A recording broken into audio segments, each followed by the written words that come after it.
Meeting of the City Council, April 3rd, regular meeting will come to order. First, let's all stand, face the flag, and render the Pledge of Allegiance. On three. 1, 2, 3. I pledge allegiance to the flag of the United States of America and to the republic for which it stands, one nation, under God, indivisible, with liberty and justice for all. All right. Roll call, please.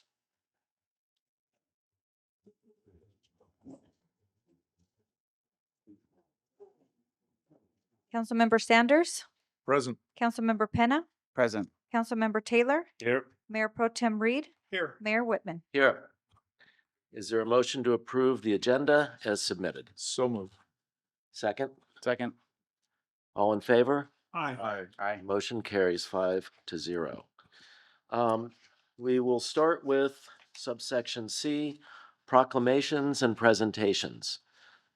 First, Mr. City Manager, Yes, I sir. assume you're going to do the introduction of Mr. Eric Seja. I am. Thank you, Mr. Mayor, members of City Council. I'm happy to introduce our new Assistant City Manager, Eric Seja. Eric joins Indian Wells with 19 years of municipal experience, have worked in both the cities of La Quinta and Palm Desert. He has extensive experience in economic and community development. With all the new projects we are advancing here in Indian Wells, he's going to be a great addition for those projects. Grew up here in the Valley, went off to college at Sonoma State, where he earned 2 bachelor's degrees, one in economics and another in environmental studies. Also has an MPA from Cal State San Bernardino. Enjoys spending time with his family, his wife Alicia, sons Benjamin, Gabriel, and Emmanuel. He is a baseball fan, which helps in this office. Go Dodgers. Now, to that point, he supports the former Oakland A's, which are now the Sacramento A's, who are to be the future Las Vegas A's. So welcome aboard, Eric. Have team will travel. Eric, would you like to say a couple of words? Still getting used to the microphone. Thank you, Chris, for the introduction. I'm extremely pleased and happy to be here and honored to be working with the city of Indian Wells. Look forward to working with Chris, the rest of the city staff, getting to know the community and stakeholders better, and of course, working with you and the city council. Thank you, Eric. Happy to have you on board. Welcome aboard. Welcome. Thank you. C2, the Dr. George Charity Car Show update by co-chair Craig Cortez. Craig? I understand it was another great successful year. Thanks to you and a lot of others. I'm here. My name is Craig Cortez. I'm the co-chair. I'm here with Ross McMullen, who is the other co-chair, and John Hill, who's one of our valuable volunteers. He's handing out to you a thank you that we want to give you each. It's what we call a goodie bag. We give these away to all of the participants in the show, and you may recognize it from last year as being very similar, but the graphics are different for this year, and we got such a good deal on them, we couldn't resist. So I want to thank you. I want to thank Chris Freeland and his staff for being such great support to us and helping us work through all of the permitting processes and all of that we do. We value their direct input. Give you a little bit of background. The Palm Springs Cruising Association is a car club that started about 35 years ago, and it has evolved into a fundraising organization for charities in the Valley. Not so much, our motto is we use our cars to raise funds for charity. And the Dr. George Show is our showcase charity. There are other charities that we do support, but the Dr. George is by far the most important to us. Over the history of the Dr. George Show, and I think you probably have heard the story about Dr. George, and he was unfortunately killed back in 2002. We had our first show in his honor in 2003. And since that time, we've raised $1.46 million Great. for the Desert Cancer Foundation. And if you know anything about you know anything about the Desert Cancer Foundation, that translates into over $14 million worth of care. And so it's our honor and our pleasure to run this show. This year, we had a near record in almost every regard. We had 1,100 cars, a full house, every spot was taken. And we gave a check a couple weeks ago to the Desert Cancer Foundation for $120,000. Jeez. Yeah. Good stuff. Congratulations. So that's our mission, our fulfillment. You have a goodie bag that we thank you with. And during the show, we have a section for what we call special interest cars. And these are cars that have got won trophies at all over the United States. And as we gain notoriety around the country as being one of the best shows, and we have the opportunity to share with other shows and compete with them basically for their attention. This has just been a great area that we've been able to attract some top-notch cars. And we give this to each one of them. And this one is from the 2025 show. And we would be honored for you to put this in your trophy case as a memento from us. Right. And Thank you. finally, I'd like to say we're looking forward to February 14th, 2026. That's our next show. It's always on the second Saturday of February. And we solicit your prayers for good weather like we had this year. But otherwise, we look forward to working with Chris and Ken and the staff to get a head start on that. We'll begin working on it almost immediately. So thank you again for all that you have done to support us. You'll find a nice big ad in the program, full page ad for Indian Wells, the city of Indian Wells. So thank you again for everything. Well, thank you. Thank you. Craig. Yeah. Yeah, the Dr. George show is great. Brian, well, hold on a second. Brian, you went over to the show and presented the award this year, didn't you? This year, yes. Yes. In your honor, Mayor Whitman. Can you tell us a little bit about Yeah, it was amazing. I've been building cars for 30 years now and been to the big ones, Cruising for a Cure, Labor Day, Pleasanton, and this, I had never been to this show before, and I was shocked how big it was and how well it was put together. So congrats to you guys. Thank you. Okay, and Mr. Hanson, I believe you have a presentation. I do. Ever since the car show came to Indian Wells, the Indian Wells Rotary has been a participant. We sell beer there every year. Some of the council members and the city manager knows that very well. By selling the beer, it allows us in part to fund scholarships to Cal State San Bernardino Palm Desert campus. So we're here today to thank the Dr. George Carr Show and the Palm Springs Cruising Association. And with that, and the two ladies, by the way, who are with me, is the current president, Dorothy Hamilton, and the future president, Cherie Martian. And gentlemen, thank you. As a small token of our appreciation, here's a contribution to the Palm Springs Cruising Association for allowing us to sell beer. We really, it's been a great relationship. Ross, as you know, going back to the days when we first got started on Warner Trail, and we were supplying seed and grass cutting and everything else. So it's been a long road for us, and we really appreciate it. We look for a long-term relationship with you as well. Well, thank you very much. All right, thank you. All right, thank you.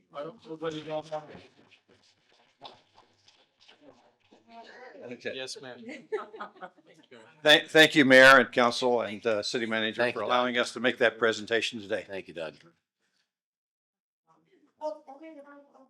All right, We're gonna give each one of them a goodie bag too. We have a. few okay. Great. All right, well, moving on. I saw Jesse Ramirez come in the back door there. Jesse, this is an update for the legislative review by our Cal Cities Regional Director, Jesse Ramirez. Jesse? There you go. City Council, Mayor, thank you for having me today. I have an update for you guys as well as some reminders for some upcoming events. This slide here, let me see here. Yeah, okay, so this is about a year's worth of information in this PowerPoint. I'm gonna kind of go through a few bills that I think are important, but more importantly. We only have 6 months. I know. I know. We have City Leaders Summit coming up. So we've already scheduled meetings with all of our assembly folks, all of our senators.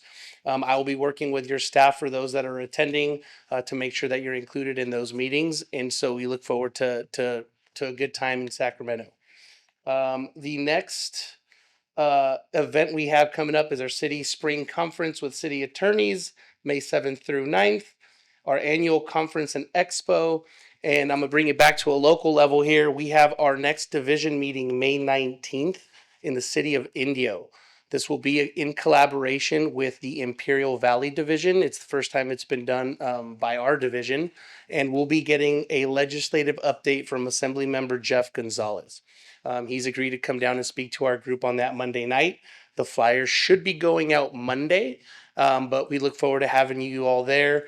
I know there's some conflict with, I believe it's SCI or SCSC is a development conference out in Las Vegas, which starts that Sunday.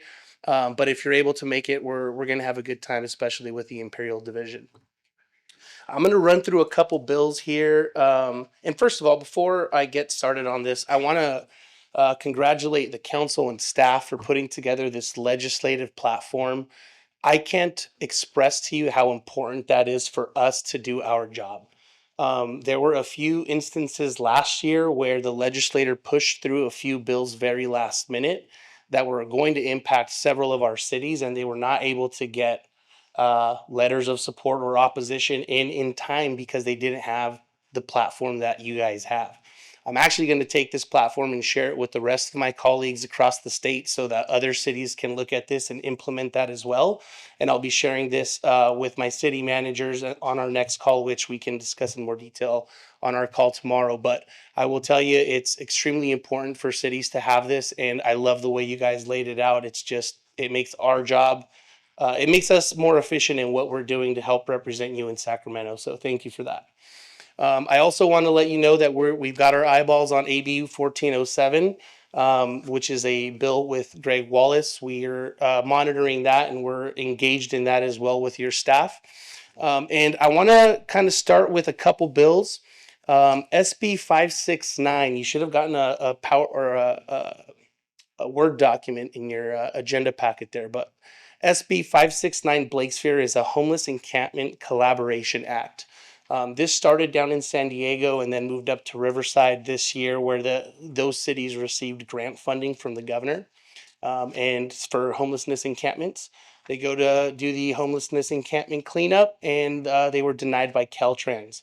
And so it moved both of those cities to work with Blakesphere here, Senator Blakesphere, to put together a bill requiring state agencies to work with cities on homeless encampment cleanups. This is a big bill that we're sponsoring. This is a bill that Cal Cities is happy to sponsor. We've gotten some great support so far, and we're looking forward to moving that through the Senate. The next bill, which is a great bill also that we're sponsoring, is AB 650, Planning and Zoning Housing Elements, Regional Housing Needs Allocation. This bill will be amended to significantly improve the housing element review process by encouraging local jurisdictions to begin planning earlier and providing greater clarity and certainty to a difficult and complex process. AB 650 would allow local jurisdictions to begin the housing element update process 6 months earlier than what is required under existing law. Incentive local jurisdictions to submit their draft housing element to HCD 180 days sooner than required by law, and required HCD to provide written communications that identifies specific deficiencies in the draft. And this, by the way, is a follow-up to the HCD audit that was happening last year. And we're hoping that that audit helps really speed this momentum along. Another bill that I think is really important for you folks here in Indian Wells and the community here is through Rev and Tax is Ben Trifio, is SB 346, which is a Durazo bill. Local agencies transit occupancy taxes on short-term rental facilitators. This measure would, if a local agency chooses to opt in, require short-term rental platforms upon request to provide an APN of a listing to a local agency, require publishing of the local license number and transient occupancy tax certification on the short-term rental listing, and would authorize an audit authority to local agencies when TOT is collected. Interestingly enough, these operators have kind of gotten a little, I guess, loopholey in the way they're operating. When this was being presented in committee, Assemblymember Chen, who's out of Irvine, pulled up on the map an Airbnb that was on the John Wayne Airport runway. And so what folks are doing is they're clicking on that link, which will take you to a house in Irvine. And so there's no way to track all of that. And so what this is going to do is give our local jurisdictions the ability to kind of rein that in and collect their TOTs from that. I did send over some information on this so we can get a letter of support, and I'm looking forward to receiving that.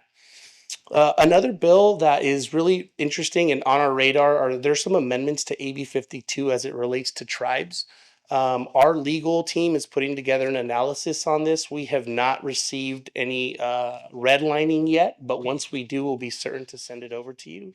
But basically, this bill is going to allow tribes to be more involved in the CEQA process while exempting non-federally recognized tribes.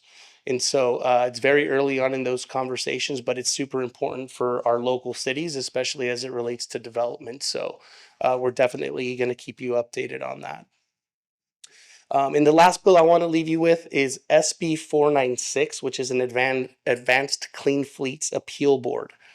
This measure would create an appeals advisory committee made up of state agencies, industry experts, fleets, and local governments to review denied petitions for exemption and extension to the CARB board, basically California Air Resources Board, Advanced Clean Fleets Regulations. So this is a bill that we're supporting. This is a bill that we're going to ask our cities to support. And I want to re-emphasize the fact that it's super important when we work with our cities to get letters of support or opposition in. A lot of the times our lobbyists are meeting with senators or assembly members and saying, hey, this is what we're hearing from our cities. And the response we get from our assembly folks and our senators is, we haven't heard anything. And so when we have those letters, it kind of gives us the receipts to go back and say, hey, this is what our cities are saying and this is what's important to us. Again, there's about 15 or 20 pages on the PowerPoint, and they're all detailed bills. You can click the links on all of those and they'll be right there for you, ready to read. And they'll have a timeline of where they're at in the first house, second house, Senate, or Assembly. So I'd be happy to answer any questions, but those are some of the more important bills that I had to share with you all today. Any questions, Dr. Taylor? I would like you to make a note that AB 1407 Yep. should be included in this document. I know I didn't see it, but that's an important bill for those of us out in. Sure. That's the Wallace bill, correct? Mhm. Yeah, I will. In fact, we had a conversation with our housing lobbyist about this last week. We're hoping that we can get Cal Cities as it relates to a statewide Cal Cities to support that. But I also want to remind you folks that our division, so long as it's presented to our executive committee and our executive approves, we can write also a Riverside County letter of support for this bill. And we plan to do that. And I plan to present that to my executive committee next week. So, Because I do think this bill leads to other ramifications with cities in a similar situation as us who kind of are locked in land-wise, but can afford potentially to invest in housing in neighboring cities, right? Yep. whether it's Atherton or, Right. Beverly Hills, et cetera. No, I absolutely will bring that up again, and it's something that I think we've been working on since late last year and early this year, and been having those conversations with a few other cities actually. So I'll Please let definitely us know the timing of any further meetings on that particular AB 147 because 1407 because we'd be happy to. We write also letters do and have a push. bill, or I mean, a meeting with Assembly Member Wallace on the 23rd of Great. April for CLS. Great. And so we do plan to mention that and bring that bill up as well in that meeting. Thank you. Absolutely. Could you, Yes, sir. could you give us, for the sake of the audience and others, what 1407 is comprised of, that bill? What is, Let me pull it up real quick. Give me a sec here. What time is your appointment with Greg on the 23rd? You're going to be there, right? I think so. What time is your appointment, do you know? Yeah, I'll tell you right now. I didn't mean to. let him answer. Let him answer Yeah. first. That's okay. Me first, me. Yeah, we're meeting with Jeff Gonzalez the 23rd, 4 to 5. Assembly Member Leticia Castillo from 11:30 a.m. to 12 p.m. and Mr. Wallace from 1 to 1:30. And I'll make sure that the meetings that you guys want to be plugged in on, I'll get you guys plugged in on those. That'll be in Sacramento. Give me a second here. Okay, now 1407, just a brief description so we know what we're talking about. Yep. I'm sorry, my laptop's lagging on me. This is a bill that I'm not completely 100% familiar with, but we have had conversations about it, and I don't know if there's been any amendments or. Well, I think Dr. Toper wrote it. didn't Taylor you? could probably tell us. So, Or Greg could probably tell us. or Chris, do you want to give it a shot? There's been, well, yeah, go ahead. I was going to say, so this has been a joint effort of Coachella Valley cities working together to help address the RENA concerns here in the valley, specifically the housing crisis when it relates to students. And so this bill will provide an opportunity for cities to collaborate to create student housing to benefit both the CSU Palm Desert campus, College of the Desert as well, with the hope of the investments made by cities, they'll be able to share their RENA credits in the communities that the money's originating from. Right now, under state law, student housing, one, does not qualify for RENA credit. Second is cities that expend funds outside of their jurisdiction do not get RENA credit. So the idea is to create a pilot program here in the Coachella Valley that shows that we're trying to address a regional issue with regional solutions. So this potentially would allow us to contribute to building student Correct. units Correct. outside of our Outside city of your borders jurisdiction. and still get credits. Get RENA credits, correct. Okay, for our housing element. Okay. Correct. We, by the way, we have a call about this bill next week when Brady gets back Friday. We have a call about this because we're also meeting with Senator Sabrina Cervantes next week. And our hope is that we can get a better definition of where the legislator think this might go.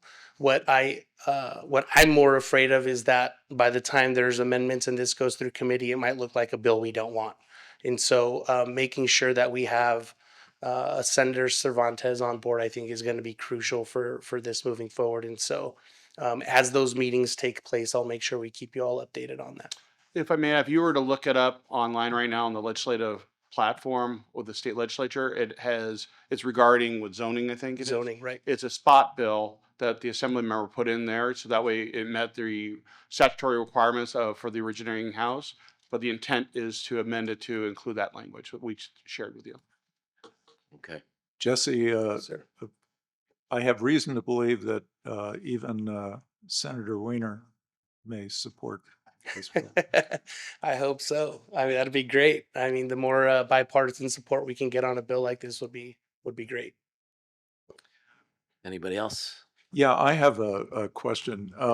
Jesse, has anybody facilitated discussions with the legislative delegation about all of the airborne dust that we've been experiencing since Tropical Storm Hillary blew through here? You know, it is on the radar. I don't think we've had as Cal Cities those conversations. I am very familiar with the air quality and fugitive dust situation just from living in the desert and working for the senator at the time. I know it's been an ongoing issue. And with that said, again, especially on these regional bills, our our division, Riverside County Division, collectively with all of our cities can put together letters of support for any legislation moving forward. I was under the impression, I think that maybe Senator Bogue might be moving forward with some legislation on that. And again, we're here to support. So let us know what you need from the Riverside County Division You bet. for sure. Thank you. Is the group meeting with Senator Bogue as well? We are. And do you know when? Yes, sir. I will. And again, I don't know who. Just let Chris know so that we can put it on our Perfect. calendar. Yeah, that'll be the Thursday, the 24th, by the way. Oh, that's on Thursday, not Wednesday. All of our assembly meetings, I scheduled them on Thursday, the 23rd, and all our Senate meetings are on the 24th. And Jesse, even if it's not legislation, just putting some heat on the AQMD to step in and start getting proactive. I would like to have a conversation about that. We've been working very closely with Patricia Locke Dawson out in Riverside, Mayor Dawson, who's also on the AQMD board and now chair for Big City Mayors. So I'd like to explore those options a little more. Keep Yeah. us posted. I will. Thank you. Absolutely. Thank you, Mr. Ramirez. Yes, sir. Next is the Riverside County Fire Department update by Division Chief Mike Beverlin. Mike?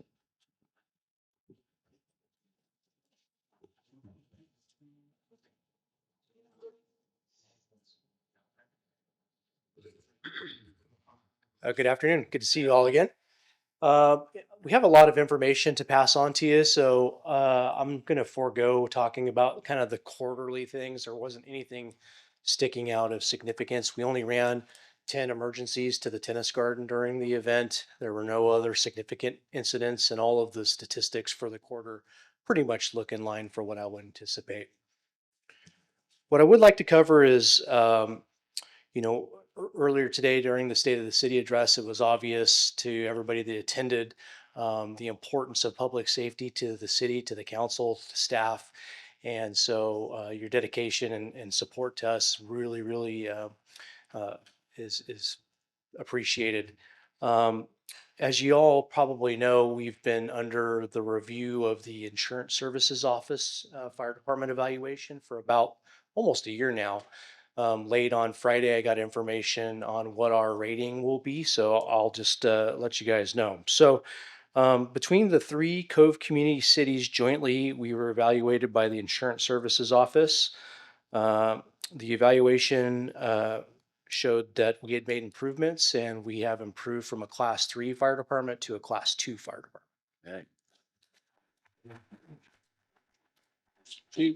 Chief, you're selling yourself short. I mean, you're responsible for getting the uptick in the rating, and that's going to inure to the benefit of all of the homeowners here And businesses. and businesses for fire insurance purposes. That's right. So And your efforts are sincerely appreciated. Thank you. well, I appreciate that, but nothing can get done without the support of all the 3 councils and the hours of city staff. Just an amazing group to be able to work with in all 3 cities to help us obtain this new rating. And just to kind of put it into context, there are in 2023, there were 38,195 cities that have been evaluated by the ISO. And now with the improved score, we're in the top 6.5% of that nationwide. Wow. That's great. So that's the good stuff. Now we get to talk about the fire severity zone maps that were recently released by the state fire marshal. The Riverside County Fire Department has made the county office of the fire marshal the point group to tackle this.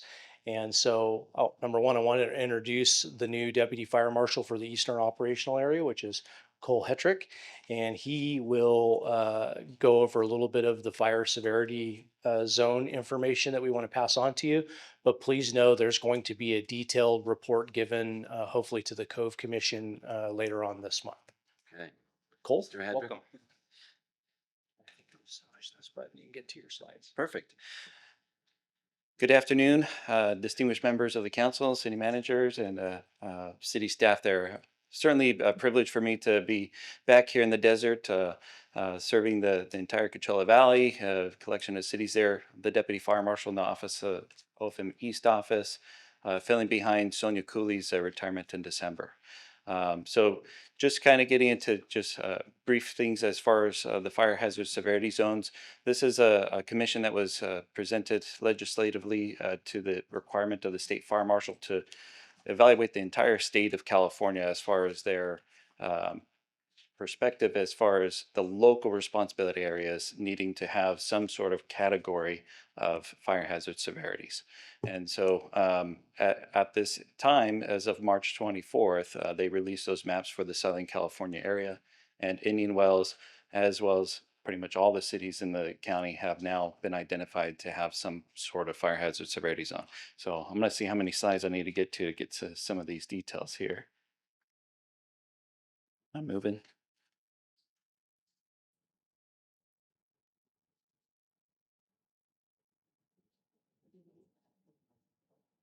There you go. There we It's go. now going fast. Whee! All right. Well done. Hey. Thank you. That was Thank you, Mr. fast. Hedrick. It's been a pleasure. Any questions, right? Perfect. So specifically on this slide, everything that's in the red there was what was released on March 24th. So many counties were eagerly waiting their turn to find out just how bad, or maybe not even how bad, because some areas perceived that it would be worse than what it ended up turning out to. So just to kind of review some of those other elements, we've kind of already talked about that. Everybody understands the difference between state responsibility area and local responsibility. Pretty much in the city of Indian Wells city limits, it's all local responsibility. And so that's the perspective that we're looking at here. So side-by-side elements here. One on the right is the PDF version. It's a little hard to really associate and locate as far as what that associates to the city there, but the yellow is the moderate fire hazard severity zone, and the red would be considered the high. On the left is a screenshot of what we've made available on the county fire marshal's website for everybody to utilize. A GIS map layer that you can pinch and zoom. You can even enter an address and it'll pin locate to it, and we can see the entirety of specific to the parcels there. I did take the time this morning to kind of just see how many properties are in the fire hazard severity zone, whether it be moderate or high, that have not been developed yet here in the city of Indian Wells. And from the residential standpoint, it's about 12 undeveloped lots from what I can discern. So majority of Indian Wells has already been developed and built out. So as far as the possible impact for the development, we're looking at about 10 to 12 residential lots is what's perceived there. Now, if any existing structures need to do some remodels, major renovations, they might have to consider compliance with some construction standards for that. All righty. And so referencing the government code section 51179B3 there, these are the commissions that are being placed on us legislatively at the city level. We do need to review these maps. We need to make them available to the public for comment and input. However, we're restricted from making any reductions in the scale of the map, the coverage of it, or the severity of it. However, we could increase it. But Riverside County Fire Department as a whole is not looking to make any increases at this time.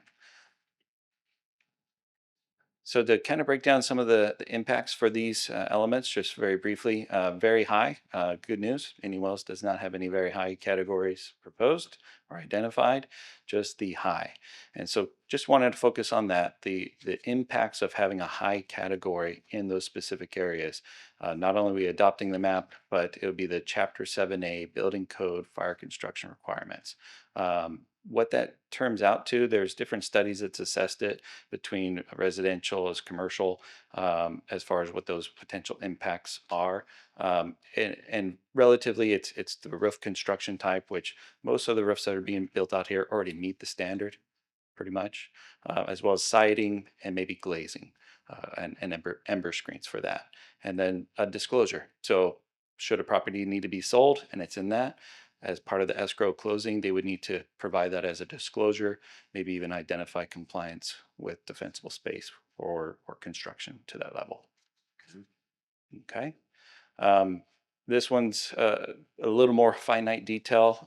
You can review it later, but focusing just on the right-hand side for the LRA, again, it's just repeating the previous slide relatively. And then this is specifically identifying homeowners in very high. Good news, we don't have to worry about defensible space here in the city of Indian Wells for that specific compliance of 100 feet defensible space.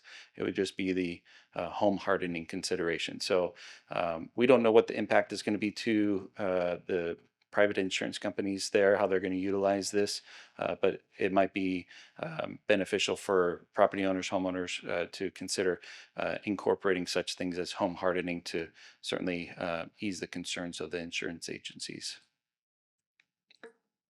And that's for future reading material there. And that just goes into some of those examples. So home hardening, and it talks about defensible space, but it gets really into the sealing the entry points for those embers, as well as direct radiant heat. And so having proper vents, as well as the type of exterior construction elements. And then there's some questions, common questions, and then this are the approved legislative bills that brought this about, and a link there for those maps and references there. So I'll be working with city staff, city management to determine how best to make this available for the public for their comment, and to share that so that we can go through the requirement for the adoption of an ordinance to accept these maps. Any questions for me? So as I understand it right now, the only requirement is for new construction, not for any retrofitting of any existing structure. Is that right? That is correct. Yeah. So there's no requirement that they have to retroactively make these improvements. It would just be possibly a retro in the context that they're making a major renovation. Okay. So a re-roof or something like that, then they would need to comply. Okay. Any other questions? All right. Thank you, sir. Thank you. Thank you. Thank you. Okay, we are at our final proclamation and presentation, which is Riverside County Sheriff Department update by Indian Wells Chief Lieutenant Frank Schiavone. Good afternoon, Mayor, City Council, City staff, and the residents. Today I'll be providing you with the first quarter stats of 2025.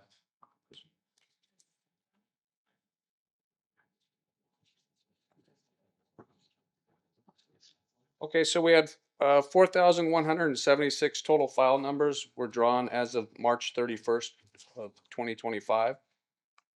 856 calls for service. 3,320 self-initiated files, which are property checks, anything that we do outside of calls for service or people calling the police. There were 18 total arrests made, 6 DUIs. 2 of them were a result of tennis people. 5 intoxicated or public intoxication. There was 2 of those were related to the tennis tournament, which is pretty darn good when they have over 500,000 people coming through this spectacular event with booze at every corner of the building. I think they did very, very well. Their security. It's the same as Coachella, right? I mean, Yeah, numbers will be just as good. You know, and Stagecoach. Yes. They don't. No, Just more expensive, that's all. yes. 10 warrant arrests, and then there was 2,462 area checks that were conducted by either the deputies or the CSOs that are working the streets day and night. We had 0 fatalities, 1 major injury collision, 11 minor injury, and 4 non-injury traffic collisions. Deputy Hughes out there pushing 815 traffic citations for the first 3 months. I think he was off for a week too, so. I was saying that's This quite is a big a, drop from the 1,200 he had last quarter. Yes. He's my hero. So, as I stated before, 6 DUI arrests and 2 were related to one too many drinks at the tennis tournament. We've had 0 homicides, 1 rape, 0 robberies, 1 aggravated assault with a total violent crimes of 2. We've had 2 burglaries. Kendall Martinez is actively, and Deputy Prajan are actively trying to solve. No auto thefts, and then the miscellaneous thefts, 10, with a total of 14 property crimes and 16 Part 1 crimes. Some of the other things that didn't make it to the screen, but that I just wanted to let you guys know that we're working hand in hand. We did work hand in hand with code enforcement in the city to clean up some of the transits that were burrowing underneath the Washington Bridge south of Miles. While I was out at tennis, I was running that sod farm north and south on the Wash, and there was a couple transient camps that will be eradicated or were eradicated. We did the distracted driver program and also a DUI checkpoint in the last 90 days here. And we've been participating in the Desert Town Hall. If you guys haven't been to the Desert Town Hall speakers, it's a phenomenal event for the community, very educating and a great event. And we also had a healthcare event here with all of the CEOs of Blue Cross and Blue Shield. So we were out there for a couple days with them too. And that will conclude my presentation. Do you guys have any questions? Any questions? Just a comment. I had a constituent call, gosh, I think it was day before yesterday. And she was concerned about a possible stalker. So I suggested that she call the sheriff's department. She was put in touch with Deputy Stratton. Okay. He did a great job. Great guy. He's been on about 8-10 years. Yeah, he Normally working the beat here during the day.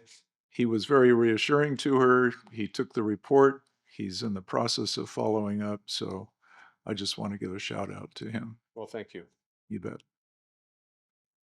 Anybody else? Any other questions? Comments? Thank you, Frank. Thank you. Okay, now we've come to public comments.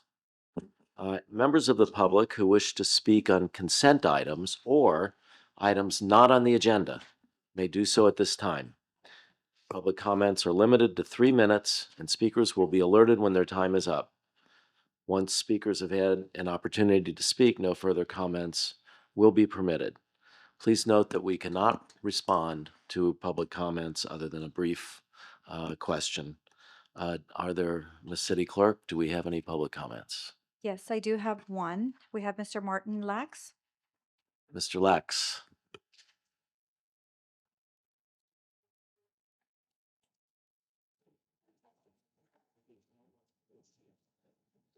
Hi, good afternoon, Mr. Mayor, council, staff, and neighbors. I have 6 or 7 suggestions, comments, concerns. I provided the clerk to provide you all a November 1959 Desert Sun news account of the naming of the street Fairway Drive. I thought you'd like to see that, and I suggest our city obtain all Board of Supervisor records and old newspaper clippings to use for our marketing efforts and to remind us of our rich history. Ideas, concerns. Golf course, hole change and renovations. A suggestion, why not have 9 holes be used to have revenue? And we can go around twice on those 9 holes instead of shutting down that whole side. Just an idea for you to ponder. We can maybe get half the revenue. Street paving and the El Dorado Palms. Notice El Dorado Palms. That's what they used to call our side of El Dorado. So there's an issue regarding the quality of the paving, uneven edges, creating, I think, a tripping hazard, greater than a 1/4 inch for sure. Also, more importantly, or maybe equally importantly, are issues regarding survey pins disappearing. I'm concerned about that, and I'm letting you all know that this needs to be looked at. And I have been in touch with Ken, and I just want you to be aware of that issue. Tennis, what a great event, great benefit we have. Just want to make a suggestion. We had three dishes. All of them had pork, and the third was mac and cheese. We have a whole wellness idea going on in our city. Maybe we can incorporate some healthy foods and not just pork.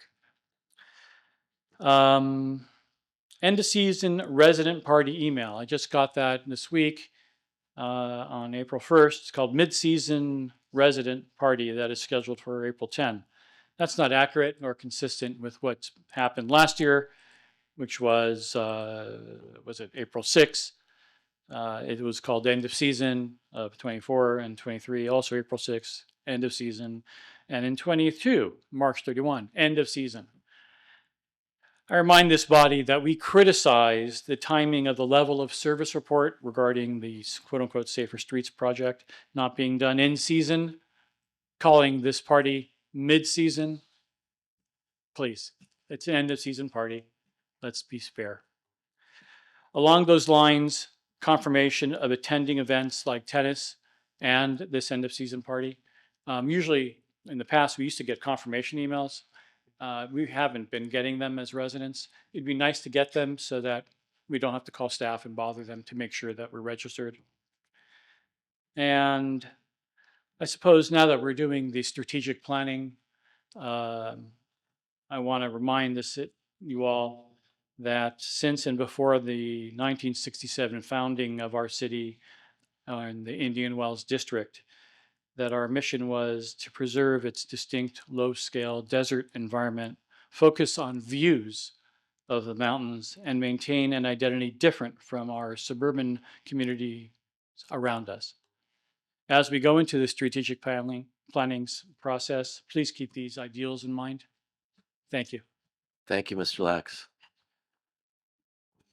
Oh, here comes another. I do have one. Ken Samalo. I also live in the El Dorado Palms neighborhood, and I think most people that live there would agree that the street paving, which was supposed to go down, was very rough on our side. And I know it was just the slurry, but it was supposed to get smoother as time went on, but it's been a while and it's still not smooth. It's very rough. And I don't know if that's normal or if it takes longer or what, but I would appreciate if somebody would look at that, because Yeah. I agree. It's dangerous to walk on those streets. It's really rough. Thank you for that comment, Mr. Mayor. We actually are looking at it, Public Works staff and I. We've actually reached out to the contractor to have them help us analyze what's going on with the roadway. Okay. As you suggested, slurry seal is different than paving. Paving is much smoother, but we have a couple of issues that we've noticed and have been aware of thanks to the input from residents. So we are looking into that. Great. Thank you. Mayor We Whitman, have another public comment. yes, please. We have Eileen Lynch. I'm sorry, I didn't get that. Eileen. Eileen Lynch. Okay. Hi, everyone. Thanks for accommodating me. I was a few minutes late. So my name is Eileen Lynch. I am the executive director at Parkinson's Resource Organization, and I'm here today to let everyone know that we are in Parkinson's Awareness Month for the month of April. So I wanted to share a little bit of information about Parkinson's and the way it affects the Indian Wells community. It is the fastest growing, second most common neurodegenerative condition in the world, and it affects particularly aging populations. So the population of Indian Wells average age is about 67 years old. We know that this impacts our community here in Coachella Valley in Southern California more than other places in the US. This is a uniquely, it's not unique, but it is a unique impact in Southern California. I estimate that about 150 residents of Indian Wells have Parkinson's, and there is an additional network of family and friends that are affected as well. Parkinson's is somewhat of a hidden epidemic. People tend to keep their diagnosis private, and they also tend to retreat from public life. So, what I'm here to do is remind everyone that Parkinson's is a significant impact on our community, and to let you all know that there is a local resource that has been serving the community for 35 years, and we're actually located right here in Indian Wells. That is Parkinson's Resource Organization. We provide practical resources and emotional support for people with Parkinson's and caregivers who are affected by the condition. And we are funded by the generosity of our local community. My request today: take some time to familiarize yourself with the local resource for Parkinson's, which is Parkinson's Resource Organization. Think about the people you know who may be impacted by Parkinson's and make sure they know about us. We love what we do, and we're happy to serve the population that we serve, and we want to make sure that the population that's impacted by Parkinson's know that we're here for them. And then please keep the Parkinson's community in your mind as you consider funding opportunities over the coming year, including your upcoming Grants and Aid program. Thank you. Hold on. Any questions or comments? Thank you for bringing that to our attention. I didn't know we had that here in our city. Right here behind the She news said that press. was an estimate. That's not a hard number, right? So the figure that I provided is based on the estimate of about 1 to 2% of the population has Parkinson's. So given that there's about 4,500 residents of Indian Wells, and also given that the population of Indian Wells trends older, and this is an age-related illness, 150 is a pretty conservative estimate. Okay. I have a question. Anybody else? Yeah. When you say Parkinson's resource, what are the resources that you have available? Sure. So we have about 20 support groups a month. Some of those are specifically for caregivers. Some of those are for people with Parkinson's and caregivers. We also have exercise classes, a mindfulness group to help with managing some of the anxiety and depression that associates with Parkinson's.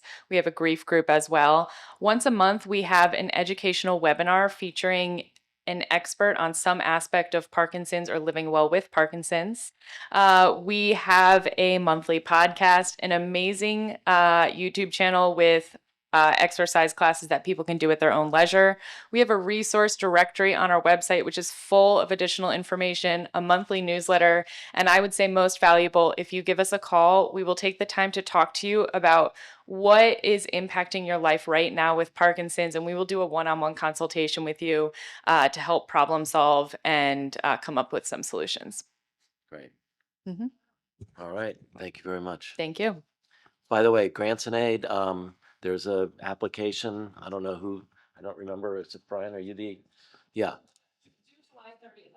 Okay. So you know you have to file a pretty strict application. All right. Okay. All right. Any more comments? All right. City manager report. City manager, any reports? I have a few, Mr. Mayor. Thank you, Mr. Mayor, City Council. First, let me congratulate you and the rest of the community on a great state of the city this morning. Thank you also the staff for a wonderful job in putting that all together, especially on the city manager's department. So kudos to all of them on a job well done. Did you just congratulate yourself? Yes, absolutely. Manager's part. It's similar to the winner of the WTA from the tournament, where the last person she thanks with herself. She wanted to thank herself. Now it's really the city manager staff, Kristen, Michaela, and all those who helped work closely with the city council to put that event together in the Greater Chamber. So we're very happy with the event. Want to report the Indian Wells Golf Resort Players redesign is going extremely well. It's on time, on budget, and they only found one small artifact that the tribal monitor said is perhaps a stone used for grinding wheat into flour. And so we did have one item. And do remember, it is slotted to open in November of 2025. And I'm sure at Strategic we'll have a discussion about some sort of a celebration that we'll be doing for that grand opening. April is going to be an extremely busy month here at in the city of Indian Wells. I'm going to go through a variety of events, and we would want to encourage our resident participation. On Monday, April 7th at 5 p.m. at the Indian Wells Country Club. I want to make sure everybody understands the Indian Wells Country Club, not the golf resort. Cocoon Resort Development at Miles and Highway 111. We'll be having a community meeting to talk about that project. We'll have a similar meeting on April 28th at 4 p.m. at the golf resort. So we are doing two different meetings at two different locations to try and maximize the exposure to our community. On April 10th at 6 p.m., we've already talked about it, the resident party at the golf resort, which will be at 6 p.m., like I said. New this year is on April 14th, a Budget 101 workshop here at City Hall at 4 p.m. You'll learn about municipal finances. You'll learn where the city gets its revenue and how it is spent, and the importance of using other people's money to get projects done here in Indian Wells. And then finally, on April 17th is the city's strategic planning session at 9 a.m. at the Indian Wells Golf Resort. So April will be a very busy meeting, and we got a lot going on. So with that, concludes our updates. Thank you. Any questions from council? Yeah, Mr. Mayor, I have a couple of items. First of all, one of the public comment speakers mentioned that we might consider opening the players course for 9 holes worth of play. Can you explain for the benefit of the public that the entire course is being reworked in terms of irrigation, tee boxes, greens, Certainly, et cetera? certainly, Councilmember Sanders. So the entire course is down because there's actually grading going on more than just on 9 holes. To your point, we are redoing all tee boxes, greens, reducing the size of sand bunkers in some places, and moving those to different locations. So Fire road. Fire road, thank you for that. Yes, we are adding a fire road as well. So while, you know, we are moving 2 holes, I think more than that are being, of course, being affected by the entire course. So really opening up 9 holes is just not an option, unfortunately. Right. Second thing, in a recent IW Views email to the residents, there was some financial information on the performance of the Kestrel restaurant that was provided. I have a couple of questions about the performance of the restaurant vis-a-vis the IW Views article. First of all, during the current fiscal year, how many months was the restaurant closed for renovation? You want to have Kevin? Maybe Kevin can come up. Between Kevin and I'm sure we'll answer, but I'll defer to Kevin first. Sure. And the question was, how many months? How many months was the restaurant closed for renovation during the current fiscal year? Good afternoon, Honorable Mayor, members of the City Council. The restaurant was closed for 4 months, sir. Okay, so we're now in month number 8, just past month number 8 of the fiscal year into month number 9. For about half the time, the restaurant was closed. During that period of time, how many covers were lost? That is, how many customers were lost? Yes, sir. The restaurant reported it lost approximately 10,100 covers or patrons during that period. So when you see a statistic about the number of covers during this fiscal year, without that explanation, you would logically conclude that the restaurant is nosediving in terms of customers, but actually it's not. Is that correct? Correct, sir. Okay. Isn't it true that the high personnel costs are attributable to the need to train hosts, waiters, waitresses, cooks, etc.? Yes, sir, that is true. And these are one-time costs, correct? Yes, this is part of the orientation to the Richard Blaze concept. And can you quantify how much additional payroll costs were incurred by the restaurant as a result of this necessary training? Yes, sir. The restaurant reported approximately $87,000 in additional staff time and training costs. This included the time periods for September, October, November, and then again in February when the actual Troon task force came out and did additional training effort. Isn't it true that the restaurant is now profitable as of the last month for which an income statement has been prepared? That's true. Beginning in February of 2025, Kestrel earned a profit of $758, edging out last year just by a little bit, which was $43,066. Great. So, in your professional view, what is the trend in patronage of the restaurant, and how is it doing financially compared to what we expected? Sure, absolutely, sir. So we started out slow. It was a disappointment to everyone, I think. We did not hit the numbers that we originally estimated in the budget. But since January, we are beginning to improve.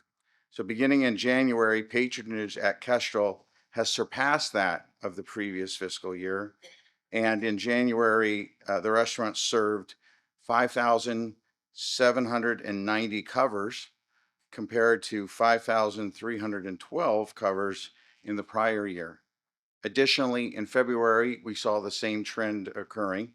The restaurant served 7,699 covers compared to just 7,389 covers in the prior year. What's worth mentioning more than just the numbers, Councilmember Sanders, is that even though, to your point, the restaurant has been closed for 4 months this fiscal year, resident covers are up over 80% compared to last year. This year, through February, the restaurant Kestrel has done 5,074 resident covers compared to just 2,814 in the prior year. Thank you. You're welcome, sir. Anybody have any questions for our finance director? All right, thank you. All right, does anybody have an item to pull from the consent calendar? City attorney report. Is that here? City attorney report. Oh, I missed that. It's easy to do. Oh, I'm sorry. It's city attorney report and comment. Thank you, Mayor and Council. As you know, the council met earlier today in closed session to discuss the 3 items identified on the agenda. No action was taken that needs to be reported under the Brown Act. However, the council did request that or direct that I report as to item D2, that's real property negotiations in connection with the Renaissance, that the council voted 5-0 in favor of directing the city manager to continue negotiating a potential sale of the city's easement over hole 18 and to simultaneously explore other options for the city's use of that same property within the scope of its easement. Aside from that report, I did want to mention, in light of Mr. Ramirez's report earlier, that many of our cities are concerned about SB 677. It's another Senator Wiener bill. If adopted in its present form, it would grossly expand SB 9, and it might be one that you want to put on your opposed list. And that concludes my report. Any questions for the attorney? Yeah, the SB 677, to be clear, that allows more than one ADU on a property. Is that correct? Sorry. Thank you, Mayor and Council. To clarify, SB 9 wasn't about ADUs. It's about being able to do an urban lot split, to subdivide your lot, or to develop a second primary dwelling unit, which is similar to an ADU, but it's another primary dwelling unit. It's sometimes called the duplex bill, and that's already law. But this 677 would grossly expand that into areas beyond just single-family residential. It would be any family or any residentially zoned property. And there are a number of other aspects of it that would prevent local regulation of that kind of by right development. So just something to keep in mind. And we can provide a more detailed report to the council later if you're interested. Thank you. Anybody else? Questions for the city attorney? Comments? Okay, now the consent calendar. Does any council member want to pull an item? Move adoption. I was Second waiting. I was waiting for that. Second the motion. All in favor? Aye. Any opposed? The motion carries 5-0 on the consent calendar. Next item on the agenda are public hearings. For each of the items listed under public hearing, the public will be provided an opportunity to speak. After a staff report is provided, the mayor will then open the public hearing. An applicant will be allowed 5 minutes to make a presentation on the case. Members of the public will then be allowed 3 minutes each to speak unless there are a number of persons wishing to speak, and then the mayor may deviate from that and allow less time. Are there any public comments at this point? Well, you have to open the public hearing. Open the public hearing. Which item are we discussing, Mr. Mayor? Which one? H1, staff presentation, which is annual levy and engineer's report for the Indian Wells Street Lighting District number 2000-1. Thank you. Mr. McCarthy. Good afternoon, Honorable Mayor and members of the City Council. Annually, the City Council is required to conduct a public hearing to be able to approve the collection of levies for the Indian Wells Street Lighting District. The district provides public street lighting services to a portion of the village area which is adjacent to Fred Waring Drive and Warner Trail. Staff recommends that the mayor open the public hearing, take any public comment, close the public hearing, and then simply adopt the resolution as it's presented. And of course, I'm available for any questions you have, sir. Thank you. We now open the public hearing. Ask for any public comments. No public comments. So we will close the public hearing. Move the recommended action. Any second? I'll second it. All in favor? Aye. Any opposed? Passes 5-0. Item H2, final annual levy report for landscape and lighting district number 91-1 for the fiscal year 2025-26 and ordering the levy and collection of assessments. Mr. McCarthy. Thank you again, Honorable Mayor and members of the City Council. The city is also responsible for the collection of levies for 17 individual landscape and lighting districts located primarily along Highway 111.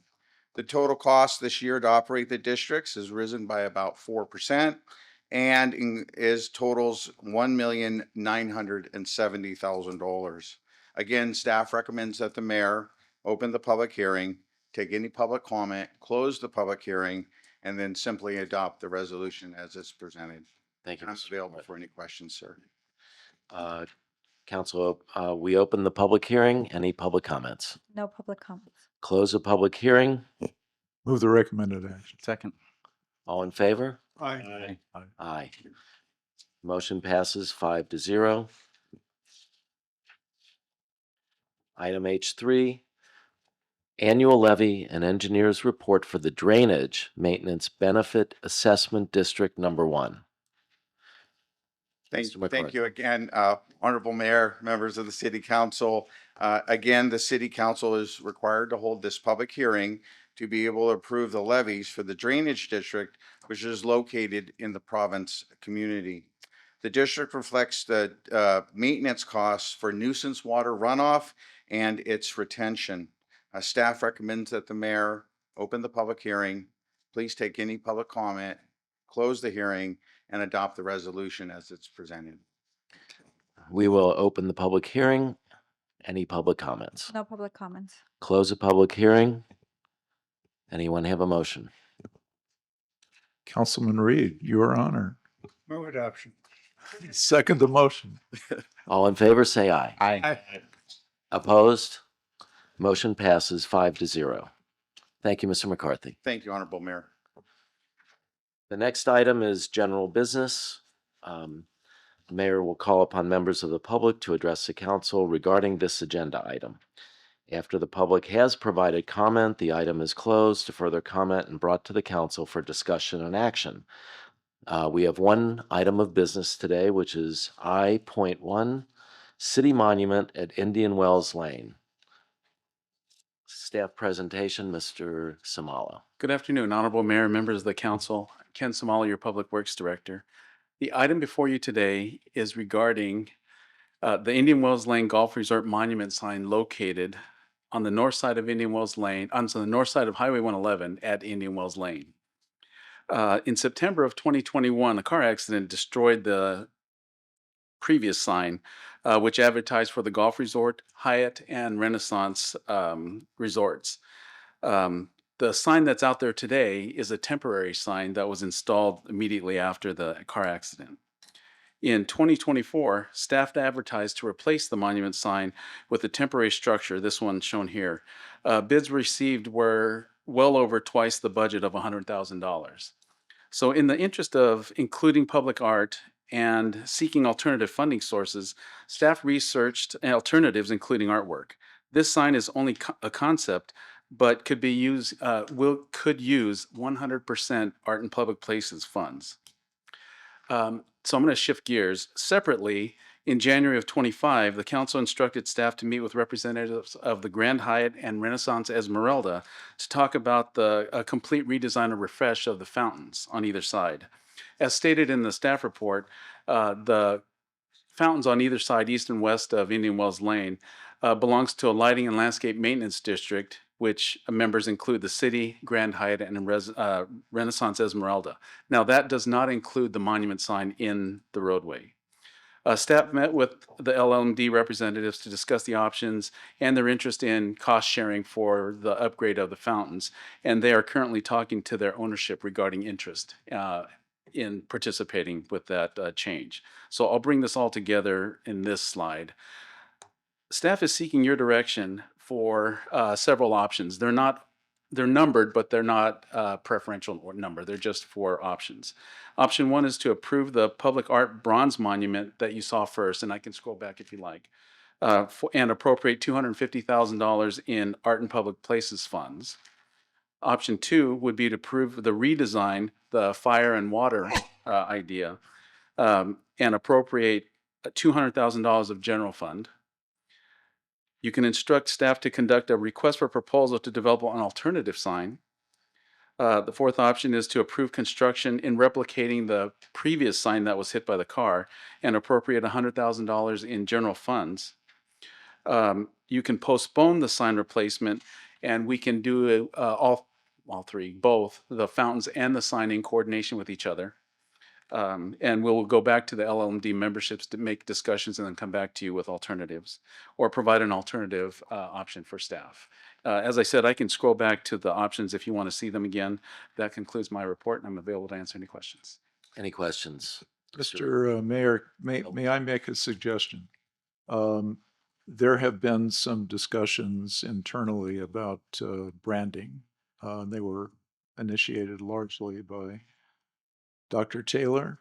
And so it would be imprudent to adopt a sign configuration now that could be inconsistent with branding that we may want to adopt in the future. So question I have is if we were to postpone a decision on this, how much time do we have? As long as we have not received complaints on the temporary sign that's in place today, so we have the pleasure of the council, and as long as the process takes to rebrand. Anybody else? Yes. Additionally, if the fountains are rehabbed or refaced or whatever they decide to do, I would think it'd be prudent to have the monument tie into those. So making any decision on that today without knowing what we're going to do on the fountains is a good idea. Mr. Reed. I have a question. Have we identified the person that destroyed the old sign, and does he or she have any resources to reimburse us for our costs or insurance? I think Mr. McCarthy can respond to it. We did have a claim against that, and they were financially responsible to the tune of $90,000. Yes, sir. We were reimbursed thanks to the efforts of our finance director at the time, the risk manager, and the city was paid $90,000 for the damage. And do we have the money, or do we have to then collect it, or what do we do? We spend it. Thank Honorable Mayor and Council. Yes, so we have received, the city has received the 90,000. We have that in reserve for this project. And also the 90,000 was based on a 100% refund or from whatever from what was paid for the original sign. We paid 90,000 to do the original construction, and we received all of those funds back. Well, good. That's important information. Thank you very much. Anybody else? Yeah, when you talk about the fountains, yeah, are you talking about the fact that they've just come to their natural lives with regard to pumps and water leakage and stuff like that? Yes, sir. And the deterioration of the stonework. Got it. So there you go. Thank you. Yes, sir. I do it. Oh, sorry, one more. Art funding. What's available to art funding? Do you know? That's a great question. I did some research. The funding is an easy answer. I coordinated with our finance director, and we have $685,000 available in the art fund to participate. The more difficult question was the definition of art. According to Encyclopedia Britannica, art is a visual object or experience consciously created through an expression of skill or imagination. Yeah. I think a better definition was from Oxford Dictionary. The expression or application of human creative skill and imagination, typically in a visual form, such as painting, sculpture, producing works to be appreciated primarily for their beauty and emotional power. You're asking an engineer, so. Well, what does our attorney say? This is a matter of state law, isn't it? I am staying so far away from the answer to that question. I'm married to an artist, so. Okay, well, I guess we're not gonna, I have a question. So I think it would be, I don't know if we could consider branding and get the new monument by the time the new players course opens. Would that be possible, do you think? I don't believe it would be possible in order Alright. to. Okay, so what I have talked to the city manager about, and what I think is important, especially when we're redesigning it, the purpose of a monument sign is to advertise what's inside the golf resort, right? I mean, we're telling people what's there. I believe the monument sign is to let everyone know where the campus is, and then we would have directional signs to show what amenities are there. Right. But when people are driving by at 50 or 80 or however fast they're driving on 111, Yeah, no, not with Officer Yu. with Officer U and Hot Pursuit, it seems to me that we should put on the sign what's contained inside the golf resort that's ours, the city, which would include the golf resort itself, Kestrel, the players course, the celebrity course, Shots in the Night, so that people who are driving by know that that's what's in there. Because I've heard many comments over the years that people didn't have any idea what that meant, the golf resort, and didn't know what was in there. So I don't know if it's possible to have a design or a monument that's large enough and wide enough and tall enough to conclude all that information, but I would like to look into that. We can certainly include that in the research. However, when the engineering staff put changeable message signs to give warning on construction and things like that, people are driving the speed limit 45, 50 miles an hour, and our experience is 4 lines at the most is something that people can comprehend. Typically 3 is more efficient for people to see at those speeds and then understand what's coming up. But we can certainly look at it and talk to experts. I don't know what anybody else thinks. I just think that it's better to say what's in there so people know that if people are going to play golf, they know that there's a players course and a celebrity course. Yes, sir. That's what I think. Well, if it's big enough, then the car won't run it over. Yeah. But I do want to ask about the art in public places. Are there monies set aside for that? And do we have a time limit to use them? There is a time limit. The Art in Public Places Fund is supposed to be funded by development. And I believe it's a 5-year limit. There's a 5-year limit to those funds. When did the clock start on that? At various times, depending on when the fee was submitted to the city. So we can get a calendar of different funds. Okay. If I may add, we're also doing projects now with public art funds. We're proposing whether it be projects at the golf course as part of the redesign, but there's also some discussion at your upcoming strategic planning session too. And that's a great point the city manager makes. We did use art and public places funds for the seating at the park.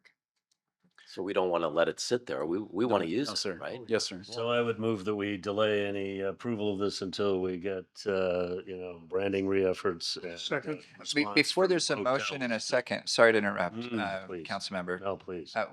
We ought to invite public comment. That's a good idea. Yes. Is there any public comment? I have not received. Open the public hearing. Is there any public comment? No, there is not. Donna's got Oh, a there's public someone comment. coming. Yes, I there see is. someone. Yes, there is. There is. Donna, you got to fill out a form. Come on down. Exactly. Come on down. Put her on the clock, will you, please? I It's will. like the price is right. Come on. Donna down. Griffith, Indian Wells resident, contrary to what some people say. And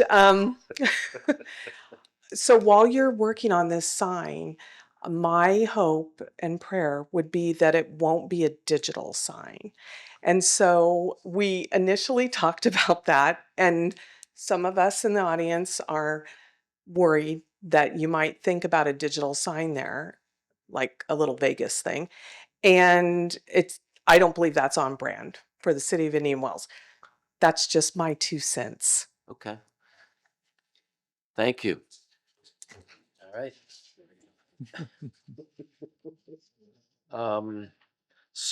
I think there's a motion Yeah. to defer for some time to give staff an opportunity. Until we get responses back from the hotels and until we get our Some branding. branding, strategic planning and so on. We'll defer it, maybe bring it back at the May meeting.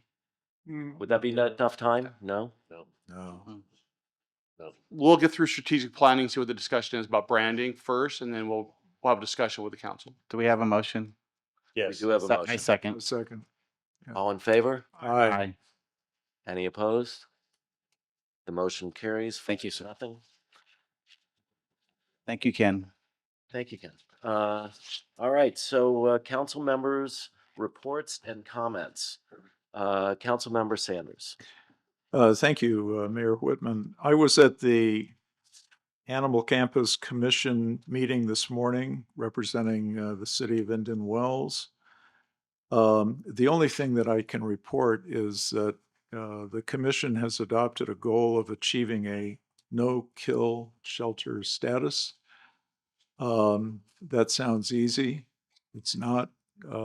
It's a significant expenditure to get from where the shelter is now to where the commission wants it to be. All I can say is I'll keep you posted. The Cove Community Services Commission is meeting on April 16th, 9:30 a.m. here in the Indian Wells City Council chamber. The commission is focused on how the 3 member cities, that is Indian Wells, Palm Desert, and Rancho Mirage, can better share their resources and band together to save money by all 3 bidding on certain items that are common to the 3 cities under the theory that higher quantities result in lower prices, lower unit prices. The Indian Wells Finance and Legal Oversight Committee is meeting April 7th. That's Monday at 3 p.m. to consider amendments to the city's gift giving and contracts policies. And the Indian Wells Public Safety Committee will be meeting April 16th at 3 p.m. here at City Hall. Thank you. Thank you. Where are we here? Who's next? That's me. Councilmember Penna. All right. Tomorrow, visit Greater Palm Springs meeting. I'll update everybody on that. I am going to inquire about the air quality tomorrow, but since all the other mayors are going to be there, which will be a good opportunity. Second, the mid-season party sold out in a record time of about 6 hours. So that's 350 tickets in 6 hours. That's pretty amazing. And lastly, we do have an event coming up for the Indian Wells Preservation Foundation that's partnered with the city. It's the Modernism Week. Keynote speaker is CEO Lisa Vossler Smith, and it's not sold out. So there's still space available for the Tuesday, April 8th, here at the City Council from 2 to 4. So I think it's going to be a great time for people to come in and learn even further about modernism. So please, let's get the word out and get the tickets sold, and let's get this in motion. Appreciate it. Councilmember Taylor. So CVAG was dark in the month of March. We had a Riverside County Transportation Commission meeting. Nothing specific affecting us here to report. The Indian Wells Golf Resort, as Chris noted, on time, on budget, opening in November. One Indian artifact that didn't stop any of the production of the revised architecture of the golf course. Separate note, I spent a day with both our fire department and our police department, going around in their brand new spanking vehicles. It was eye-opening, and one of the things that I noted from the fire situation was not all of our, but many of us wear new Apple Watches, and those watches have an emergency button that is often accidentally pressed. And I personally went out on at least one call, which is not insignificant, firing up a truck, putting a fireman in a truck, going to a place where an emergency allegedly is happening, but where there is no one. And so I think that we should all figure out how to manage our digital devices carefully, because obviously the time and cost and energy of the fire department should be reserved for fires and imminent danger. The police, I thought, was also very eye-opening, and I think that based on us having one of the safest streets here, I look forward to having, or cities in California, let alone Coachella Valley, I would argue, and look forward to speaking in our strategic plan about allocation of police funds, et cetera, to improve essential items like speeding and those matters that directly affect our daily lives, versus looking for burglars that aren't there. I would also love to have Angelica maybe talk for a minute here. I think there's some dates coming up for applications for committees to serve, that I'm sure those who want to be on committees who are proactively taking those dates out, but I do think it would be good to share some dates with regard to potential committee openings that are coming up. I believe there's one in airport and one in housing, and there may be one coming up in golf in June. Angelica, do you have any feedback there? And planning will come up later in the year.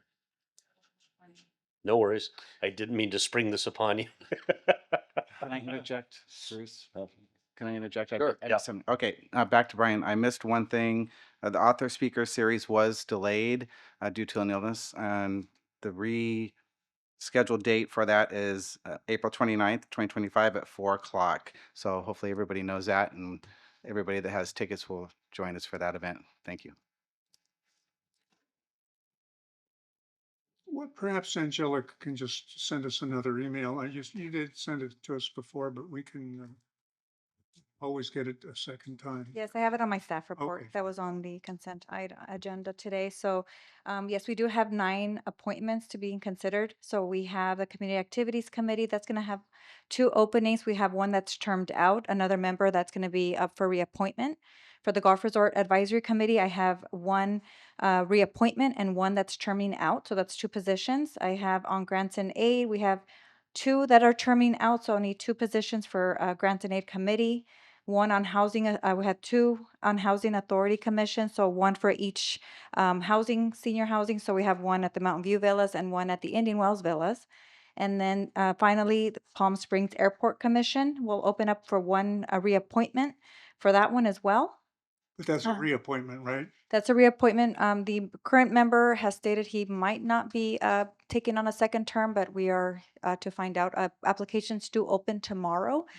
The community will receive an email tomorrow with the application that you can fill out.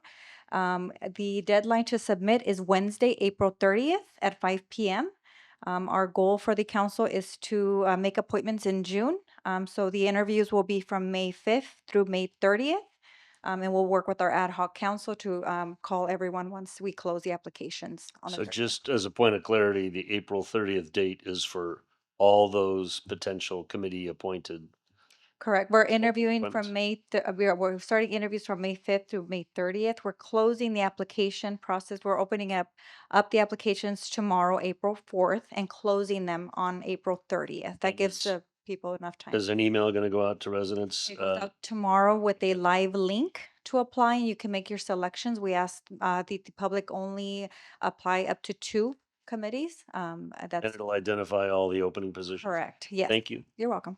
Point of clarification, on the airport commission, is it our policy that if the incumbent wishes to be reappointed, that we automatically reappoint that person? They do have to go through the council policy. They do have to reapply, go through the formal process. In the past, we've had members not secure their spots, so we're left with no members attending, whether circumstances change. So they do have to go through the application process. It is their purview if they would like to interview. They don't have to, but it is recommended. Thank you. You're welcome. Okay. Anything else? Nope. Councilmember? Thank you. Mayor Pro Tem Reed. Okay, on my list, let's see, can we get it on the screen here? SCAG, Southern California Association of Governments, 2 things. Number 1, it is meeting early in May. Their annual meeting will be held in Palm Desert in early May before our next meeting. And I would like to remind the clerk that Commissioner Topper Taylor has taken my place. So that needs to come off of my list and put on his, but that's set for early May. CVAG Conservation and Energy is meeting later this month. Desert Rec, we haven't had anything. Marketing Committee, Finance, as has been told earlier, is meeting next week. And that's the extent of my committees. Thank you, Mayor Pro Tem. I would like to say I am also on the Los Angeles San Diego Rail Corridor Agency. That is an appointment I have from RCTC. And it's not on here because it's not a city appointment. It's a county RCTC appointment. But that's the organization that if we ever can get passenger rail service from here to Los Angeles and or San Diego County, Orange County, excuse me, that would be the organization that would actually run the service. Okay, thank you. For myself, the Coachella Valley Economic Partnership, where I am on the board and the executive committee, has been meeting frequently. There are several things going on there. Most importantly, looking for a new director, executive director, or CEO, or whatever the nomenclature may be. And that meeting is coming up next week. In fact, they had a meeting of the executive committee this morning. There's a consultant report on what's going on with the economic partnership. CVAG Executive Committee is coming up the last Monday of the month. Cove Communities, I think Councilmember Sanders told us about that. Desert Sands, when is that meeting, Chris? I think you mentioned it earlier. I know we do it twice a year, so I'll follow up with staff to see when that's next scheduled. Okay. Golf Advisory Committee, Councilmember Taylor has touched on that. Nothing with the Personnel Committee or T Committee. I've been to several meetings of the Sunline Transit Agency, which is really a great agency. They run all the buses and disability, mobility, and so on, transportation for the county. It's a well-run agency, and very zero emission with hydrogen powered buses and also compressed natural gas. And they recently have finally, they had some litigation going on, that's done. But anyway, it's a great agency. They do such a great service for our valley, for people to move up and down, especially on 111. And that's about it. We're adjourned.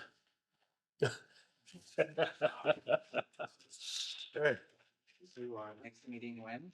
Our next meeting is strategic planning to be held at 9 a.m. on April 17th at the Indian Wells Golf Resort. And by the way, that's not just strategic planning for the city, it's also for the Indian Wells Golf Resort as well in the afternoon. In the housing. And housing, and housing authority.